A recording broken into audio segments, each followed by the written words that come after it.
అందరికీ మరణాత.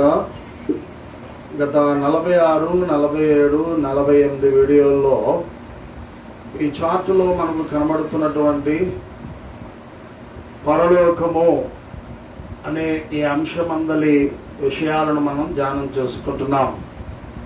మొట్టమొదటిగా మహిమా సింహాసనమును చూచి ఉన్నాం. రెండవది నూతన యెరూషలేమును చూచాం. మూడవది 4 జీవులు, గాజు సముద్రము. నాలుగవది గత 48వ వీడియోలో అతి పరిశుద్ధులు లేదా శ్రమకాల పరిశుద్ధులు అనబడే వీరిని గురించి మనం ధ్యానం చేసుకున్నాం. మిగిలిన 3 విషయాలు, దూతలు, రక్షణ ఆవరణము, పరదేశు అనేవి ఇప్పుడు ధ్యానం చేద్దాం. ప్రభు సహాయం కోరి ప్రార్థన చేద్దాం. అందరూ కళ్ళు మూసుకునండి. దయగల తండ్రి, మీకు వందనములు. మాకై వినిపించుచున్నటువంటి అమూల్యమైన సంగతుల కొరకై స్తోత్రాలు. మా జనకుల ద్వారా నాడు రక్షణ మహాసంకల్పన చాటులో సంగతులు తెలియపరిచి ఉన్నారు. మీరు వందనములు. వాటిని మేము ఇప్పుడు జ్ఞాపకం చేసుకోవడానికి మీరు మేడలు చూపుచున్న కృప కొరకాయ స్తోత్రాలు. గత 48 వీడియోల్లో మాతో మీరు మాట్లాడుతూ వచ్చారు.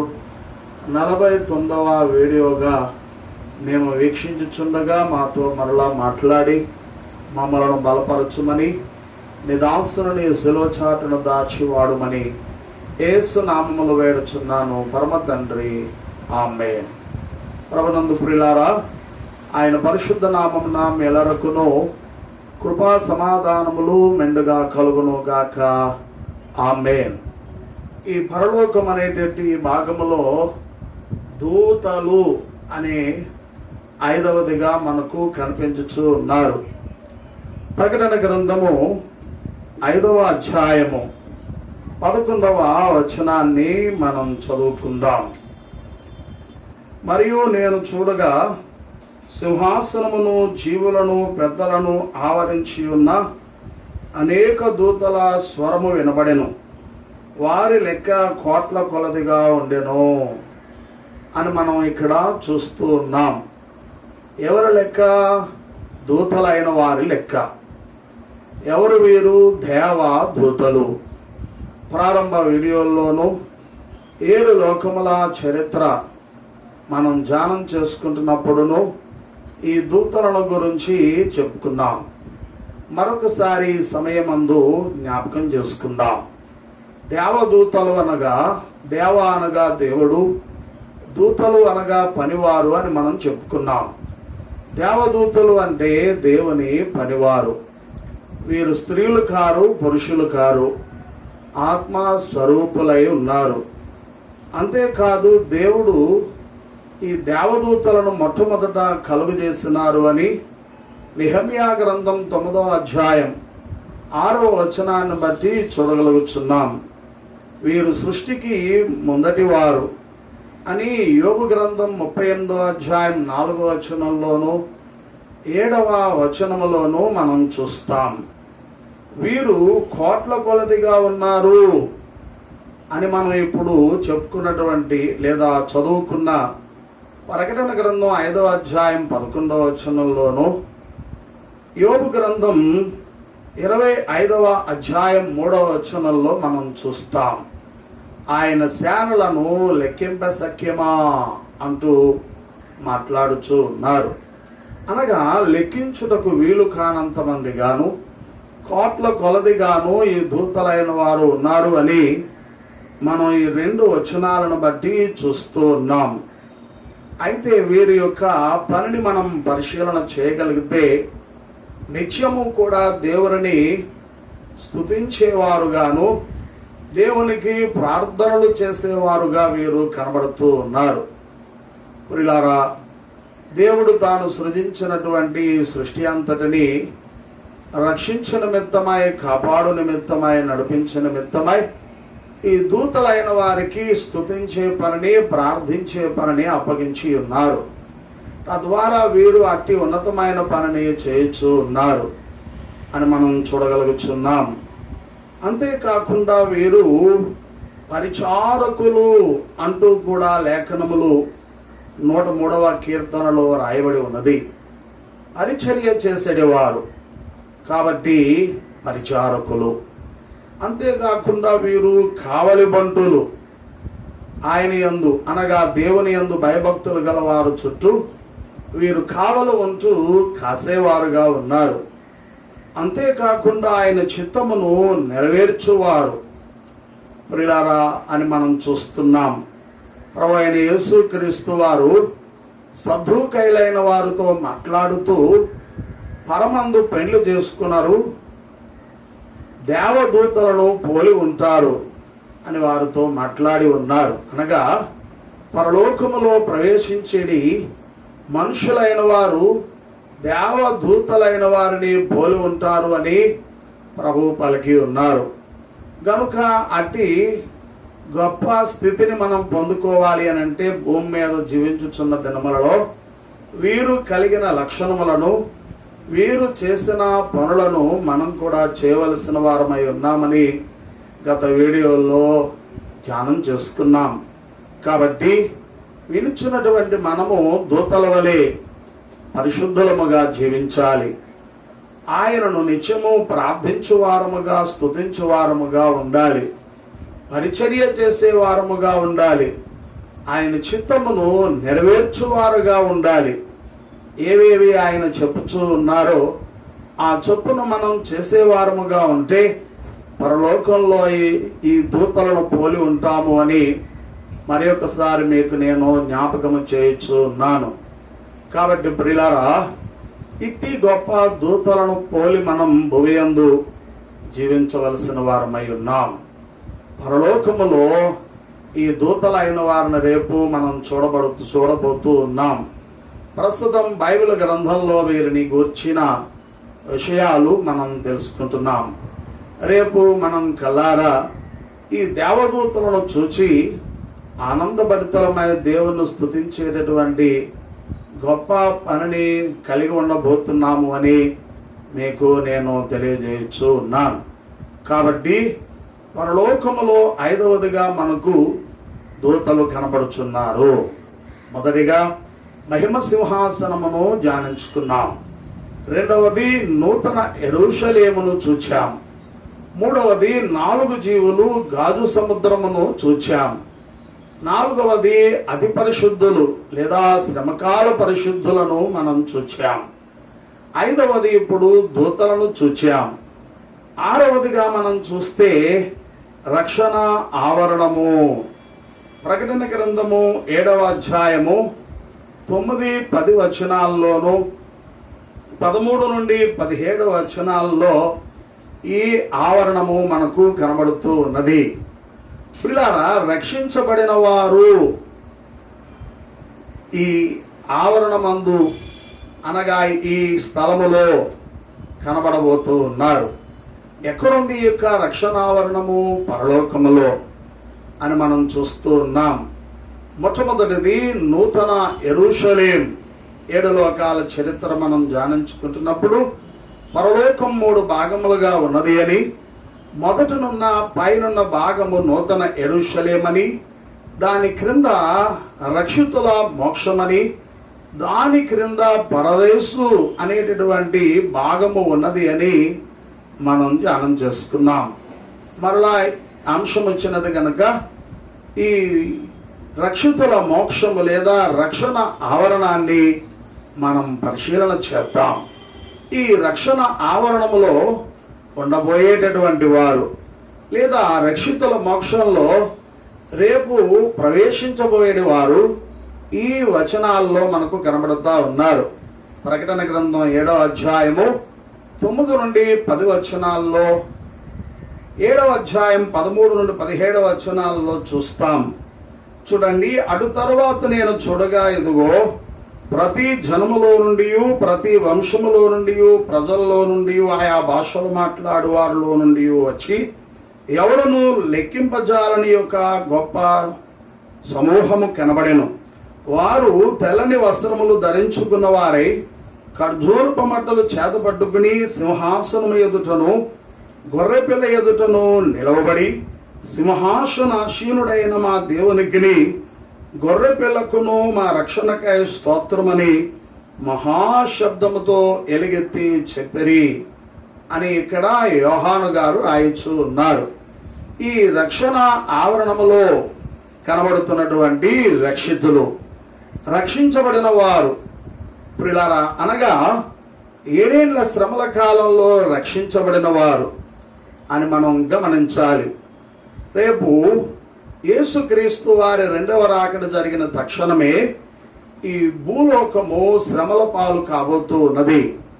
ఎంతకాలం? 7 సంవత్సరాలు. ఆ 7 ఏళ్ల శ్రమల కాలంలో కొందరు రక్షించబడబోతూ ఉన్నారు.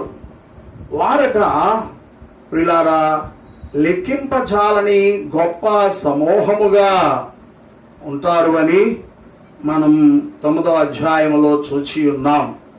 అయితే వీరు తెల్లని వస్త్రములు ధరించుకున్న వారుగా ఉన్నారు అని ఈ 9వ వచనము 5వ లైన్లో మనం చూస్తూ ఉన్నాం. తెల్లని వస్త్రాలు ధరించుకున్నవారు అనగా తెల్లని వస్త్రములు గొర్రెపిల్ల రక్తములో తమ వస్త్రములు ఉతుకుని తెలుగు చేసుకుని. తెల్లని వస్త్రాలు ధరించుకునుట అనగా దేవుడు వారికి ఇచ్చినటువంటి ఆ తెల్లటి వస్త్రములను గొర్రెపిల్ల అయి ఉన్న యేసుక్రీస్తు వారి యొక్క రక్తములో ఉతుకుని తెలుగు చేసుకుని. తెలుపు పరిశుద్ధతకు సూచన. తెల్లని వస్త్రాలు ధరించుకున్న వారు అంటే పరిశుద్ధ పరచబడిన వారు అని అర్థం. యేసుక్రీస్తు వారిని నమ్మి ఆయన రక్తంలో కడగబడిన వారే పరిశుద్ధులు కాగలిగినారు అని మనం చూస్తూ ఉన్నాం. వీరు పెళ్లి కుమార్తె వెళ్ళిపోయిన తర్వాత 7 సంవత్సరాలు ప్రియులారా శ్రమ అనేటటువంటి అగ్నిలో పుటము వేయబడి శుద్ధి చేయబడిన వారుగా కనబడుతూ ఉన్నారు. కాబట్టి వీరు తెల్లని వస్త్రములు ధరించిరి అని రాయబడి ఉన్నది. పిల్లారా, ప్రభు ఆగమనంలో ఆయత్తపడక మిగిలిపోయిన వారు శ్రమలనే కొలిమిలో 7 ఏళ్ల మహాశ్రమలలో ఉండి ఆ శ్రమలను అనుభవిస్తారు. కాబట్టి ఆ శ్రమలనేటటువంటి కొలుములో వీరు తయారు కాబడిన వారు గనుకనే వీరు తెల్లని వస్త్రములు ధరించిరి అని యోహాను గారు చూసి వ్రాసినట్లుగా మనం చూస్తూ ఉన్నాం. ప్రియులారా, 6 ముద్రలు ముగించు వరకు శ్రమలున్నవి. 7 ఏళ్ల శ్రమల కాలంలో 3 ఏళ్ళు 21 రకాల శ్రమలు ఉంటాయని గత వీడియోల నుండి మనం జ్ఞాపకం చేసుకుంటున్నాం. మొట్టమొదటిగా 7 ముద్రలు, రెండవదిగా 7 బూరలు, మూడవదిగా 7 పాత్రలు. ఈ విధంగా 3 ఏళ్ల 21 రకములైన భయంకర శ్రమలు ఆ 7 సంవత్సరాల కాలంలో ఈ భూమియందు సంభవించనై ఉన్నవి అని బైబిలే మనకు తెలియపరచుచూ ఉన్నవి.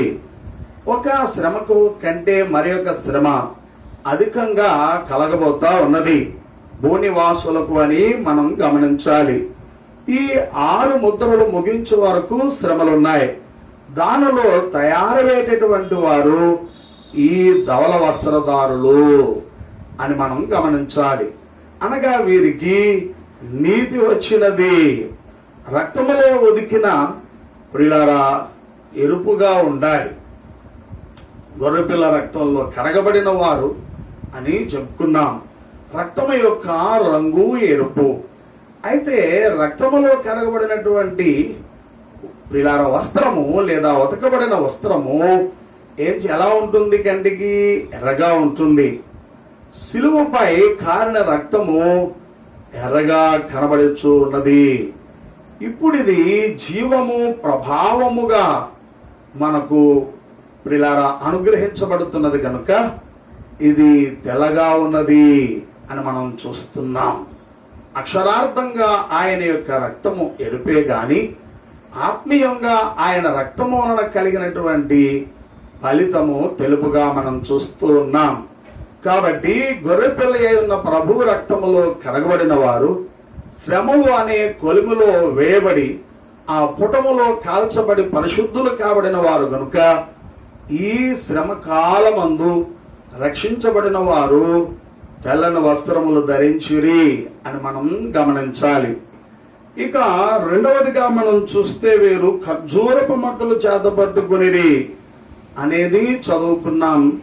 9వ వచనము ప్రియులారా 6వ లైన్లో ఖర్జూరపు మట్టలు.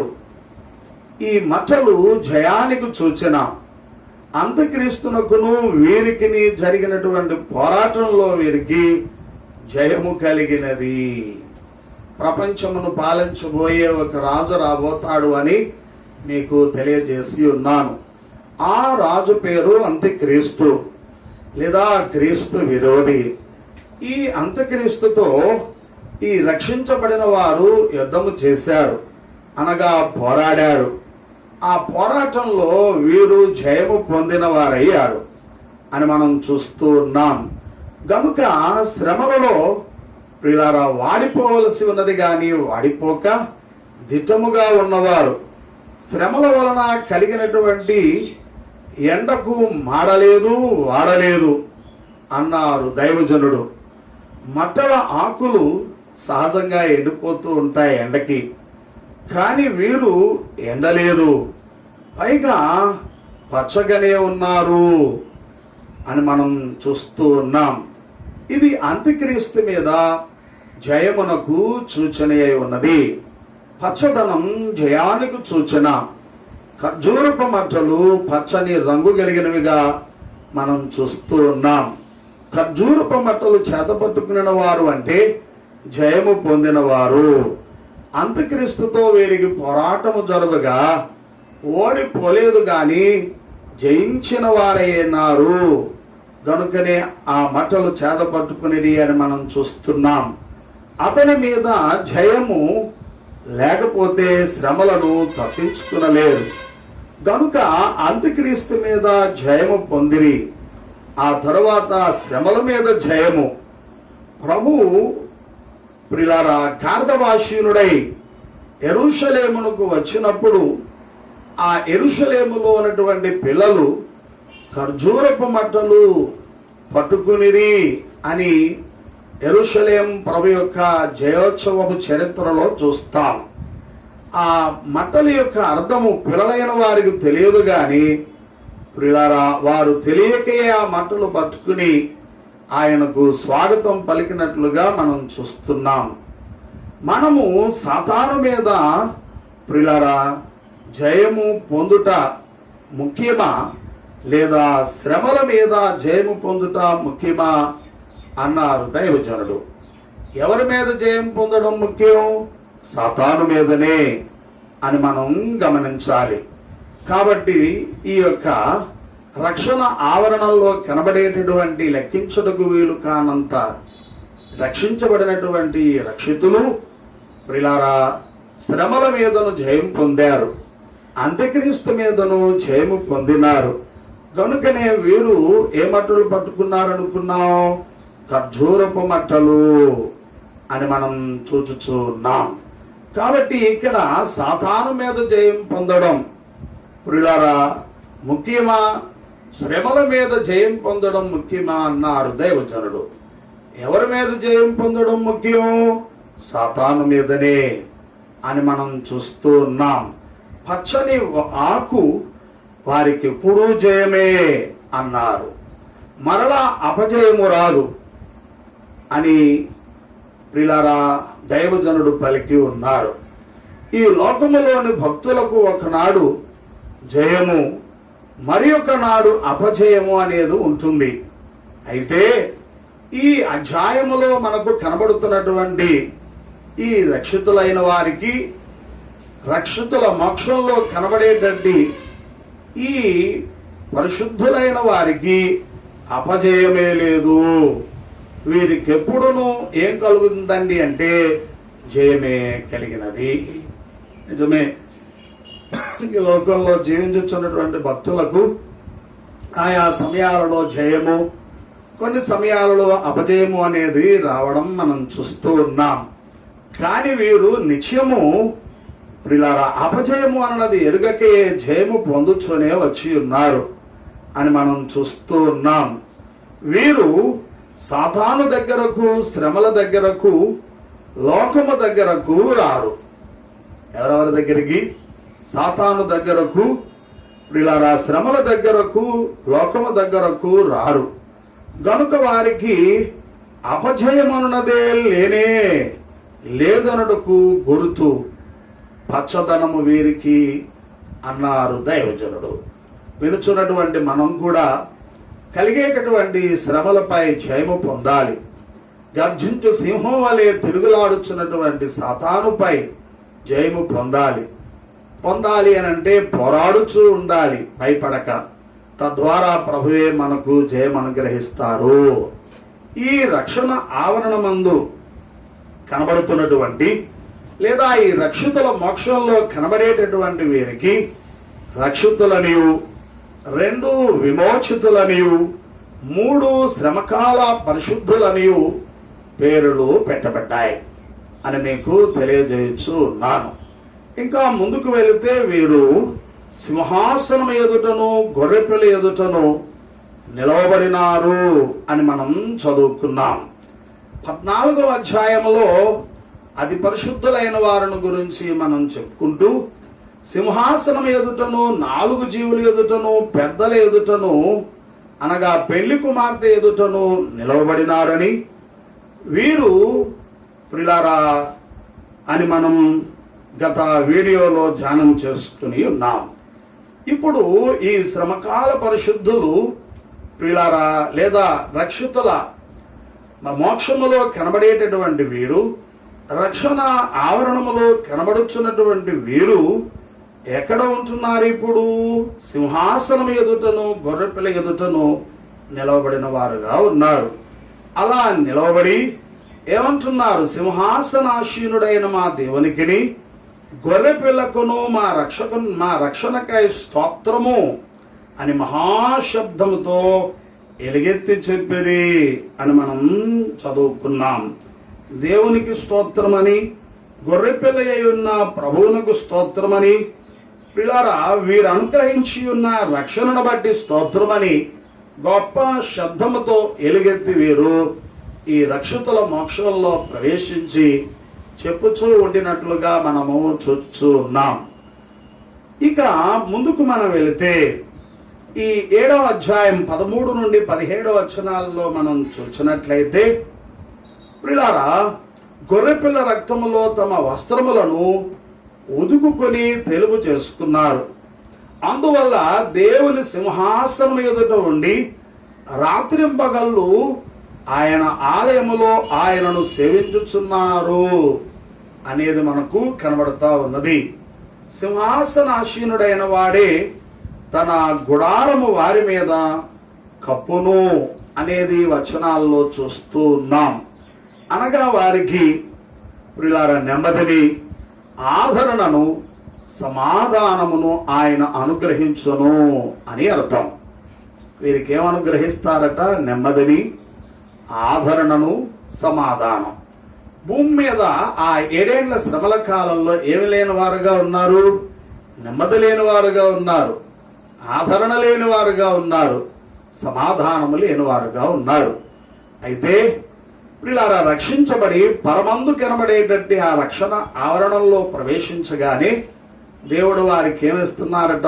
నెమ్మదిని, ఆదరణను, సమాధానమును అనుగ్రహించు వారై ఉన్నారు అని మనము గమనించవలసిన వారమై ఉన్నాం. ఇంకా ముందుకు వెళితే ప్రియులారా గుడారము కప్పినందున వారికి ఆకలి అయినను, ఏమైనను? ఆకలి అయినను, 2 దాహమైనను, 3 సూర్యుని యొక్క ఎండైనను, 4 ఏ వడగాలి అయినను తగలదు అని 16వ వచనంలో మనం చూస్తూ ఉన్నాం. 7వ అధ్యాయం 16వ వచనంలో పిల్లరా గాని ఇప్పుడు అవి వారికి లేవు. ఇట్టి ఆపదలు భూలోకములో ఉన్నవి గాని పరమందు ఉండవు అని మనం గమనించాలి. అవి తెలియపరచుటకు ఆయన వారి మీద గుడారము కప్పెను అని మనం గమనించాలి. మోషే కాలములోని ఇశ్రాయేలీయులకు గుడారములో నుండుట అలవాటు. ఎందుకంటే వారు ప్రయాణములో ఉంటూ వచ్చి ఉన్నారు గనుక ఆ గుడారము ఆశ్రయమును ఎరిగిన వారి మీద, అనగా శ్రమల కాలంలో రక్షించబడినటువంటి ఈ 144,000 మంది యూదుల మీద ఆయన గుడారము ప్రిలరా కప్పి ఉన్నాడు అని వచనాల్లో రాయబడినటువంటి మాటను బట్టి మనం గమనించవలసిన వారమై ఉన్నాం. సింహాసన మధ్యమందుండు గొర్రెపిల్ల వారికి కాపరి అయి జీవ జలముల బొగ్గల యొద్దకు వారిని నడిపించును అని 17వ వచనంలో చూస్తూ ఉన్నాం. ఏలైనగా సింహాసన మధ్యమందుండు గొర్రెపిల్ల వారికి కాపరి అయి జీవ జలముల బొగ్గల యొద్దకు ఈ శ్రమల కాలమందు రక్షించబడి పరలోకములో ప్రవేశించిన వీరిని నడిపిస్తుందట. అనగా మన ప్రభువైన యేసుక్రీస్తు వారే ప్రియులారా జీవ జలముల బొగ్గల యొద్దకు వీరిని నడిపించబోతూ ఉన్నారు అని మనం చూస్తూ ఉన్నాం. ఈ గొర్రెపిల్ల రక్షించే గొర్రెపిల్లగా కనబడతా ఉన్నారు ఈ శ్రమకాల పరిశుద్ధులైన వారికి. రెండవది ఆదరించే గొర్రెపిల్లగా కనిపించారు. మూడవది జీవ జలముల బొగ్గల యొద్దకు నడిపించే గొర్రెపిల్లగాను, నాలుగవది కాపరి అయిన గొర్రెపిల్లగా వీరికి ప్రత్యక్షమైనారు అని మనం చూస్తున్నాం. రక్షించే గొర్రెపిల్ల ప్రియులారా, ఈ గొర్రెపిల్ల శరీరధారిగా 33.5 సంవత్సరాలు జీవించిన కాలంలో ఎందరినో రక్షించినది. పరమందు నేడు తండ్రి కుడిపార్శ్వమున ఆసీనుడై ఉండి ఈ 2000 సంవత్సరాల నుండి కోట్లాది మానవులైన వారిని రక్షించినది. రేపు 7 ఏళ్ల శ్రమల కాలంలో లెక్కించుటకు వీలు కానంత విస్తార జనమును యూదా జనాంగములో నుండి 144,000 మంది ప్రియులార ప్రజలను రక్షించనై ఉన్నది అని మనం గమనించాలి. రెండవది, వారు పడుతూ వచ్చి ఉన్న శ్రమలలో నుండి ఆదరించిన గొర్రెపిల్ల. నాడు నేడు రేపు రాబోయే శ్రమలలోనూ ఆదరించే గొర్రెపిల్లగా మన యేసయ్య కనబడతా ఉన్నారు. మూడవది, జీవ జలముల బొగ్గల యొద్దకు వీరిని నడిపించినది. నాలుగవది, కాపరి అయిన గొర్రెపిల్లగా ఈ రక్షణ ఆవరణమందు కనబడుతున్నటువంటి ఈ శ్రమకాల పరిశుద్ధులకు, రక్షితులకు కనబడుచు ఉండినట్లుగా మనం చూస్తూ ఉన్నాం. జీవ జలముల బొగ్గల యొద్దకు అనగా శాంతి జలముల యొద్దకు నడిపించును అన్నారు దైవజనులు. ప్రియులారా, ఇది యూదా జనాంగమునకు పాత సంగతియే. ఎందుకంటే కీర్తనాకారుడైనటువంటి దావీదు తాను రాసినటువంటి 23వ కీర్తన 2వ వచనంలో అన్నారు, పచ్చిక గల చోట్లను ఆయన నన్ను పరుండజేయును, శాంతికరమైన జలముల యొద్ద నన్ను నడిపించుచున్నాడు అని. శాంతికరమైన జలముల యొద్దట ప్రియులారా భక్తుడైన దావీదును దేవుడు నడిపించుచున్నాడు అంటూ ఈ 23వ కీర్తన 2వ వచనంలో దావీదు భక్తుడు పలికినట్లుగా చూస్తూ ఉన్నాం.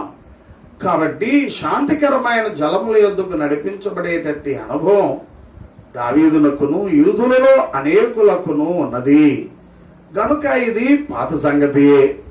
ఈ గొర్రెపిల్ల ఊరిన నీటి బుగ్గగా ఉన్నారు అని యోహాను సువార్త 4వ అధ్యాయం 14వ వచనాన్ని బట్టి మనం చూస్తూ ఉన్నాం. ఈ గొర్రెపిల్ల భూమి మీద ప్రియులారా రక్షకుడుగా ఆయన ప్రత్యక్షమయ్యారు. రేప్చరలో పెళ్లి కుమారుడుగా ప్రియులారా ప్రత్యక్షం కాబోతూ ఉన్నారు. రాబోయే 7 ఏళ్ల శ్రమల కాలంలో రక్షితులైన వారికి కాపరిగా ఆయన ప్రత్యక్షమైనట్లు మనం చూస్తూ ఉన్నాం. అలా చెప్తున్నాను. ఆయన భూమి మీద శరీరధారిగా జీవించిన దినములలో రక్షకుడిగా ప్రత్యక్షమయ్యాడు. రేపు మధ్యాకాశమునకు రాబోయే పెళ్లి కుమారుడుగా ఆయన ప్రత్యక్షం కాబోతున్నాడు. 7 ఏళ్ల శ్రమల కాలంలో ఈ రక్షితులైన వారికి కాపరిగా ప్రత్యక్షం కాబోతూ ఉన్నాడు అని మనం గమనించాలి. ఇకపోతే దేవుడే ప్రియులారా, ఇక్కడ రాయబడి ఉన్నది, వారి కన్నుల నుండి ప్రతి బాష్ప బిందువును తుడిచివేయును అని. ఎవరి కన్నుల నుండి ప్రతి బాష్ప బిందువును? రక్షించబడినటువంటి వారి యొక్క కన్నుల నుండి ప్రతి బాష్ప బిందువునట ఎవరు తుడిచివేస్తారు? దేవుడే అని ఇక్కడ రాయబడి ఉన్నది.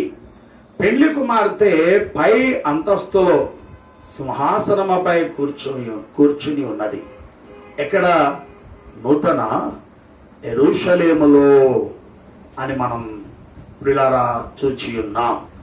కాబట్టి పై అంతస్తులో కూర్చున్నది. ఈ శ్రమకాల రక్షితులు పెళ్లి కుమార్తె అంతస్తును పోగొట్టుకుని మేము ఆ అంతస్తును సంపాదించుకునలేకపోయాము అని దుఃఖపడి కన్నీరు కార్చుచూ ఉంటారట రేపు.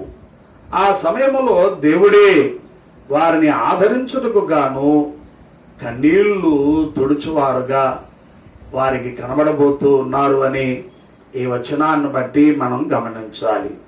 లోకములో ప్రియులారా, ఒక వరుని ప్రేమించినటువంటి 2 కన్యకలైన వారు ఉన్నారు.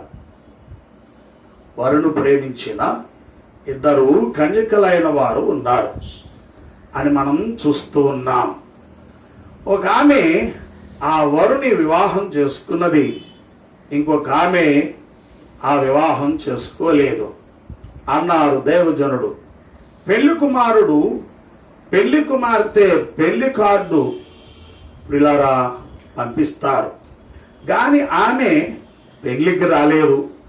అప్పుడు ఆమె తల్లి గాని తండ్రి గాని వెళ్ళి, అమ్మా విచారించవద్దు, నిన్ను వివాహము చేసుకునుట ఏర్పాటు కాదు అని చెప్పి తండ్రి కన్నీరు తుడవగానే అప్పుడు ఆమెకు ఆదరణ వచ్చును అన్నారు దైవజనుడు. తండ్రి వచ్చి ఆమె కన్నీరు తుడుచును గాని పెళ్లి కుమారుడు వచ్చి ఆమె కన్నీరు తుడుచుట అనేది జరగదు. కనుకనే శ్రమల కాలంలో గుడారము కప్పబడిన భక్తుల కన్నీటిని తండ్రి తుడిచనని వ్రాయబడినట్లుగా ఈ వచనాన్ని బట్టి మనం చూస్తూ ఉన్నాం. పెళ్లి కుమారుడైన క్రీస్తు ప్రభువును పెళ్లి చేసుకున్నట్టుకు తయారగుచున్న 2 కన్యకలు కనబడుతున్నారు. వారిలో సిద్ధమైన కన్యకను ప్రభు అయిన యేసు క్రీస్తు వారు పెళ్లి చేసుకుంటారు. అనగా వధువు సంఘంగా పూర్తిగా తయారైన వధువును పెళ్లి చేసుకుంటారు. వధువు సంఘముగా తయారు కాని కన్యకును కూడా పెళ్లి కుమారుని పెళ్లి చేసుకొనవలననే ఆశ ఉన్నది గాని తయారు కాని ఈ కన్యకను పెళ్లి కుమారుడైన ప్రభు పెళ్లి చేసుకునలేదు. వారే 7 ఏండ్ల శ్రమల కాలంలో రక్షించబడిన కన్యకయ్య ఉన్నారు అన్నారు దైవజనుడు. వరును పెళ్లి చేసుకున్నవలనని ఎంతమంది కన్యకులు ఆశించారట? 2 కన్యకులు. చూడండి, మత్తయి సువార్త 25వ అధ్యాయంలో ప్రభు ఒక ఉపమానం చెప్పారు. పరలోక రాజ్యము పెళ్లి కుమారుని ఎదుర్కొన్న బయలుదేరిన 10 మంది కన్యకులను పోలి ఉన్నదేని, వీరిలో 5 బుద్ధి లేని వారు, మరో 5 బుద్ధి గలవారని, బుద్ధి కలిగిన వారు పెళ్లి కుమారుని వెంట వెళ్ళగలిగారని, బుద్ధి లేని వారు వెళ్ళలేకపోయారు అని ప్రభు ముందుగానే చెప్పారు. బుద్ధి కలిగిన కన్యకలు ఎవరండి అంటే, యేసుక్రీస్తు వారు మధ్యాకాశమునకు రాగానే ఎత్తబడువారు. వీరిని పెళ్లి కుమార్తె వరుసలోని వారు అన్నారు. ప్రియులారా, విడిపోయిన వారు ఎవరండి అంటే బుద్ధి లేని వారు. వీరికి కూడా ఆ పెళ్లి కుమారుని వివాహం చేసుకోవాలనే ఆశ ఉన్నది. అనగా పెళ్లి కుమారునితో పాటు ఆయత్తపడవలనని, ఆయన తీసుకుని పోగా పరమునకు చేరవలనని, ఆయన సిద్ధం చేయబోయే విందులో, పరలోకంలో 7 సంవత్సరాల విందులో పాలుపంపులు పంచుకోవాలనేటువంటి ఆశ ఉన్నది. గాని ఆశకి తగినట్లుగా వారు జీవించిన కారణం చేత విడవబడినారు. కాబట్టి ఈ 7 ఏళ్ల శ్రమల కాలంలో వీరు రక్షించబడి పరమునకు చేరగానే ముందు ఎత్తబడినటువంటి, కొనుపోబడినటువంటి ప్రియులారా, ప్రభువుతో వివాహం ఆడబడినటువంటి ఆ భక్త సమూహమును చూచి ఏడుస్తారు, దుఃఖిస్తారు. అరే, ఈ అంతస్తును మనం సంపాదించుకోలేకపోయామే, ఈ ఆధిక్యతను పోగొట్టుకున్నామే అంటూ ఏడుస్తూ ఉంటే తండ్రి అయిన దేవుడు వచ్చి వారి కన్నీటిని ఏం చేస్తారట? తుడిచివేస్తారు. దేవుడే ప్రియులారా వారి కన్నుల నుండి ప్రతి బాష్ప బిందువును ఏమి చేయును? తుడిచివేయును. వారి దుఃఖమును ప్రియులారా తొలగించి ఆదరిస్తారు, వారి కన్నీటిని తుడుస్తారు అని మనం చూస్తూ ఉన్నాం. కాబట్టి విడవబడి రక్షించబడినటువంటి ఈ కన్యకయే 7 ఏళ్ల శ్రమల కాలంలో రక్షించబడిన ఈ భక్త సమాజము అనే కన్యకని మనం గమనించాలి. ఈ కన్యకను పెళ్లి చేసు కొనందున కన్నీరు కార్చుచూ ఉన్నది. పెళ్లి కుమారుడైన ప్రభు వచ్చి ఈమె కన్నీటిను తొడవరు. కాని తండ్రి అయిన దేవుడు ఈ కన్యక యొద్దకు వచ్చి, అమ్మా, నిన్ను వివాహము చేసుకునుట ఏర్పాటు కాదు గనుక పెళ్లి చేసుకునలేదు అని చెప్పి ఆమె కన్నీటిని తుడుస్తాడు. ఇదే దేవుడు అనగా కన్నీటిని తుడుచుట అని దైవజనులు వివరించి ఉన్నారు. కాబట్టి ప్రియులారా, రేపు 7 ఏళ్ల శ్రమల కాలంలో రక్షించబడినటువంటి వారు రక్షితుల మోక్షం అనేటటువంటి ఆ భాగంలో ప్రవేశించి, లేదా రక్షణావరణము అనేటటువంటి ఆ భాగంలో ప్రవేశించి ముందు ఈ కొనుపోబడిన వారిని చూచి దుఃఖిస్తారు, ఏడుస్తారు. తండ్రి వచ్చి వారిని ఏం చేస్తారట? ఆదరిస్తారు. వింటున్నటువంటి మనం భూమి మీద బ్రతుకుచు ఆయా సందర్భాల్లో ఏడ్చేవారముగా ఉన్నాం. ప్రియులారా, కలిగిన అవస్థలను బట్టి, శ్రమలను బట్టి, పోగొట్టుకునేటువంటి అంతస్తులను బట్టి, ఆత్మీయ ఐశ్వర్యములను బట్టి, ఆత్మీయ తలాంతులను బట్టి, ఆత్మీయ వరములను బట్టి దుఃఖపడేవారముగా ఉన్నాం. అయితే దేవుడు మనలను ఆదరించువారై ఉన్నారు, ఓదార్చువారై ఉన్నారు, మన కన్నీటిని తుడుచువారై ఉన్నారు అని ఈ సమయంలో మీకు నేను తెలియజేయచ్చు ఉన్నాను. ఇంకా ముందుకు మనం వెళితే ఈ పరలోకం అనేటటువంటి ప్రియులారా భాగములో 7వదిగా పరదైసు అనేటటువంటి మాటను మనం చూస్తూ ఉన్నాం. ఏదైసు? పరదైసు. ఈ పరదైసు అనేది పరలోకములో ఒక భాగమని 7 లోకాల చరిత్రలో మనం ధ్యానం చేసుకున్నాం. ప్రియులారా, లూకా సువార్త 23వ అధ్యాయం 43వ వచనంలో కుడివైపునున్న దొంగతో ప్రభు మాట్లాడుతూ పలికినటువంటి మాటలో ఈ పదాన్ని మనం చూస్తూ ఉన్నాం.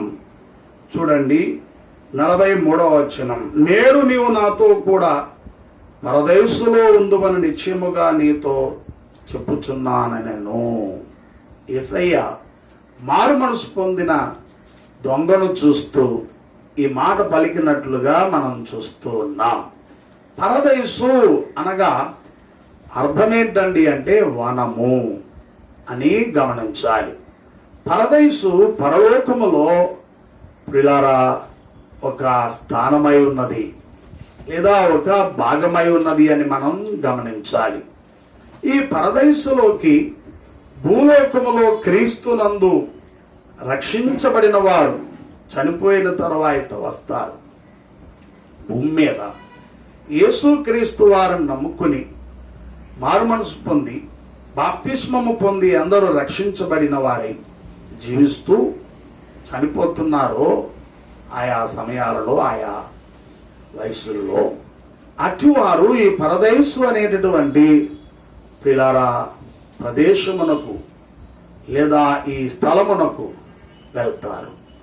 అనగా వీరి ఆత్మలు ఉండేటటువంటి చోటుగా మనం చూస్తూ ఉన్నాం అని మనం అనగా చనిపోయిన తరువాత వారి ఆత్మలు ఈ ప్రదేశమునకు చేర్చబడతాయి.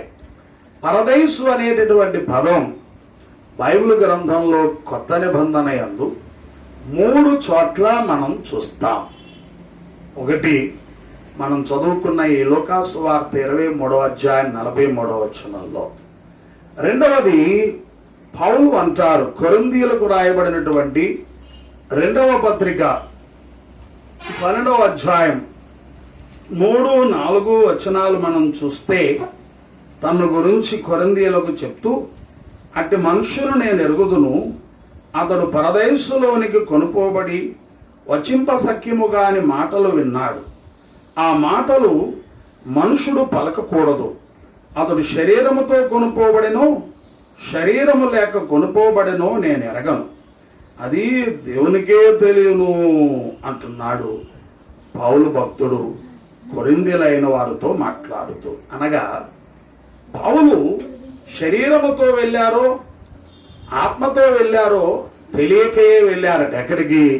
పరదేశు అనేటటువంటి భాగానికి, పరలోకంలో కనబడేటటువంటి ఈ పరదేశు అనేటటువంటి స్థలానికి కొనుక్కోబడినారట. ఎంత గొప్ప సంగతి అండి! ఎంత గొప్ప ఆధిక్యత పౌలు భక్తునికి దేవుడిచ్చారో మనం గమనించాలి. ఇక మూడవదిగా ఎక్కడ రాయబడింది? ప్రకటన గ్రంథం 2వ అధ్యాయం 9వ వచనంలో ఎఫెసీ సంఘమును గురించి యోహానుకు తెలియపరుస్తూ మాట్లాడుతూ ఉంటున్నటువంటి మాటలలో ఇది చూస్తాం. క్షమించండి, 7వ వచనం, 9వ వచనం కాదు, 7వ వచనం.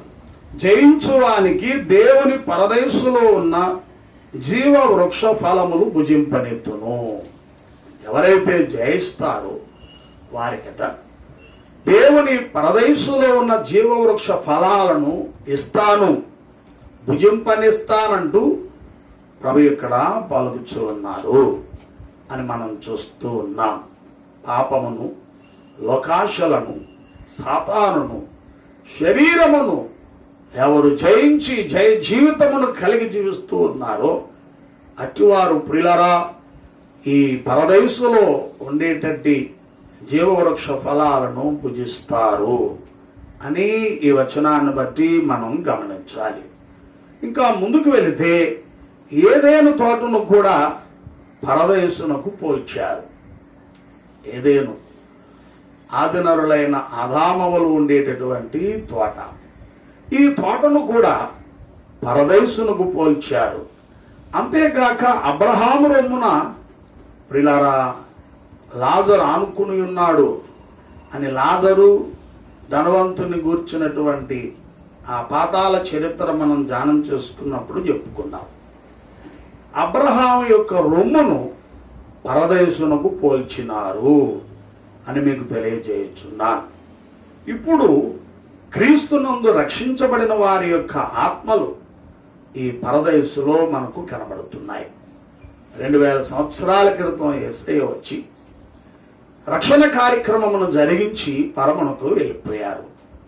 ఎవరైతే ఆయన సిద్ధం చేసిన రక్షణ పొందుకుని భూమి మీద జీవిస్తూ చనిపోతున్నారో అటువారందరూ ఈ పరదేశు అనేటటువంటి స్థలమునకు తీసుకుని పోబడుతున్నారు. యేసుక్రీస్తు వారు నేడో రేపో రాబోతున్నారు. ఆయన వచ్చినప్పుడు ఈ పరదేశంలో ఉన్న వారిని అందరినీ కూడా వెంట పెట్టుకుని వస్తారు. ఈ వచ్చినటువంటి వీరు పునరుత్థానులవుతారు. తమ తమ ప్రియులార దేహాలు ఉంచబడినటువంటి స్థలములలోనికి పంపబడిన వారై తిరిగి లేస్తారు. ఆ పిదప ప్రభువుతో పాటు నూతన యెరూషలేం అనే ఆ పరలోకములో పైభాగమునకు వెళ్ళి 7 సంవత్సరాల పాటు ప్రియులార పెండ్లి విందులో ఉండి ఆ విందును ఆరగించి ఆ 7 సంవత్సరములైన పిదప యేసు ప్రభు వారితో మరలా ఈ భూలోకానికి వస్తారు. వచ్చి 1000 సంవత్సరాలు ఆయనతో రాజ్యమేలబోతున్నారు. నేడు పరదేశంలో వసించుచున్నటువంటి ఈ భక్త సమాజం అని మీకు తెలియజేయుచున్నాను. ఆ సమయంలో అనగా 1000 ఏళ్ల పరిపాలన యేసుక్రీస్తు వారు ఈ భూమి మీద జరిగించబోయేటటువంటి సమయంలో సర్వ సృష్టికి సువార్త ప్రకటించబడుతుంది. ఎవరైతే ఆ సువార్తను విని ప్రియులారా సువార్తకు మూలమై ఉన్న యేసుక్రీస్తు వారిని నమ్మి మారు మనసు పొంది రక్షించబడతారో, అలా రక్షించబడి ప్రియులారా 1000 ఏళ్ల పరిపాలన కాలంలో ఎందరైతే సహజముగా మరణిస్తారో అట్టి వారి ఆత్మలు ఈ పరదేశు అనేటటువంటి భాగమునకు చేర్చబడతాయి అని మీకు తెలియజేయుచున్నారు.